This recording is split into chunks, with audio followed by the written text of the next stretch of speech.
करीब 3 हफ्ते पहले देश और दिल्ली वालों ने भीषण महामारी का जो दौर हुई है उसमें साफ कहा गया है कि तीसरी वेव जो कोरोना वायरस की आने वाली है वो अभी चल रही दूसरी वेव से ज्यादा खतरनाक हो सकती है। संक्रमण दर और भी ज्यादा बढ़ सकता है और हॉस्पिटल बेड्स, दवाई और ऑक्सीजन की जरूरत और तेज हो सकती है। दरअसल आईआईटी दिल्ली की टीम ने कोरोना के अगले दौर से निपटने के लिए तैयारियों की समीक्षा की है।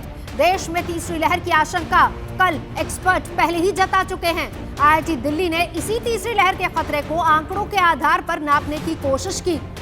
रिपोर्ट में तीसरी लहर को लेकर 3 स्थितियों की संभावना जताई जा रही है।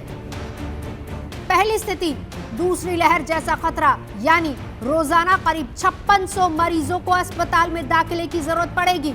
सक्रिय मरीजों की संख्या करीब 28,000। दूसरी स्थिति, दूसरी लहर से 30% ज्यादा खतरा, यानी रोजाना करीब 7300 मरीजों को अस्पताल में दाखिले की जरूरत पड़ेगी। सक्रिय मरीजों की संख्या करीब 36,000।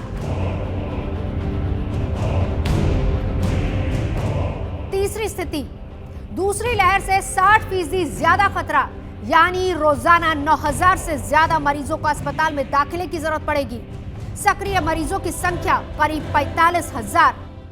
आईआईटी डिपार्टमेंट रिपोर्ट ने यह भी कहा है कि 9 बिंदु हैं जिस पर दिल्ली सरकार को ध्यान देने की बहुत सख्त जरूरत है, जिसमें ऑक्सीजन सप्लाई ही नहीं, दवाई, स्टाफ और जो एप्स बनाई गई हैं जिन पर आंकड़े बार बार अपडेट किए जाते हैं हॉस्पिटल बेड्स, ऑक्सीजन वगैरह के बारे में, उनको भी ढंग से स्ट्रीमलाइन करने की जरूरत है।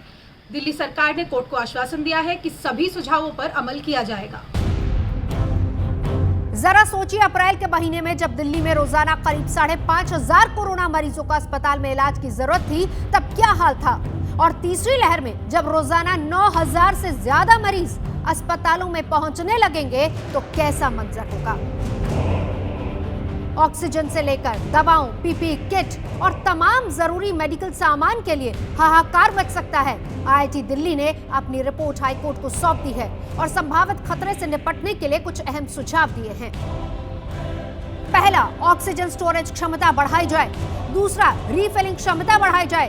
तीसरा, दिल्ली में ही ऑक्सीजन मैन्युफैक्चरिंग पर जोर दिया जाए।